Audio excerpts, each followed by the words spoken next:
My name is Sylvia Goodman. I've taken back my father's name 10 years ago. And you've just listened to my sister.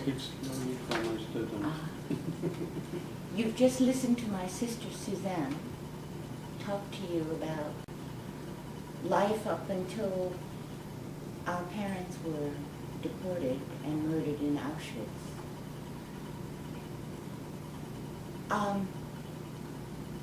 I have no memory of those years.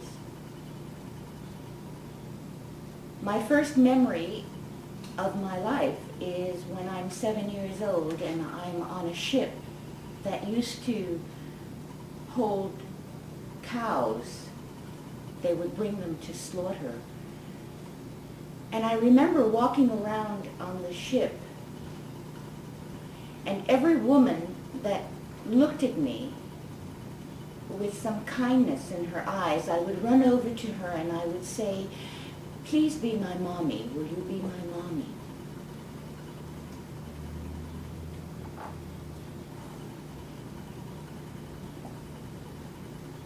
I don't know how my mother looked. I don't know how my father felt when he would put his arms around me. I don't know how they sounded.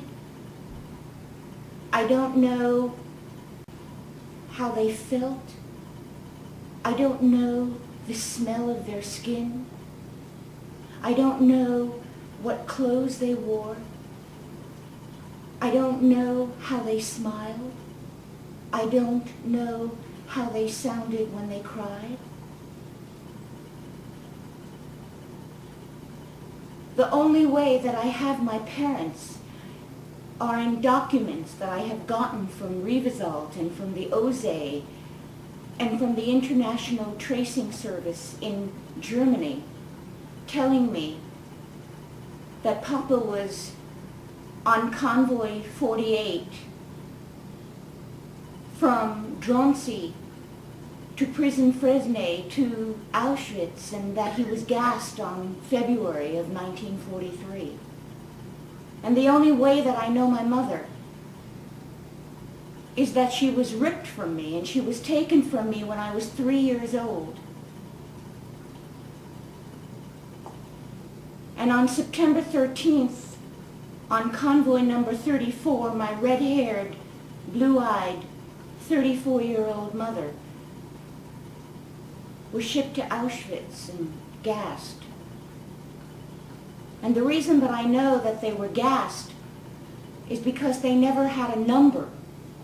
And if you didn't get a number, that meant that you didn't spend any time in Auschwitz. And every day of my life,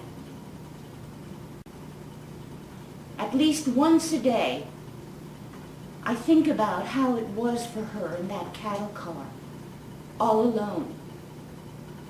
She'd just given up her 3 little girls.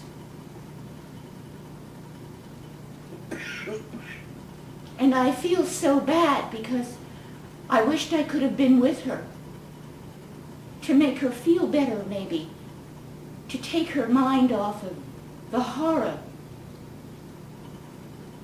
of that cattle car.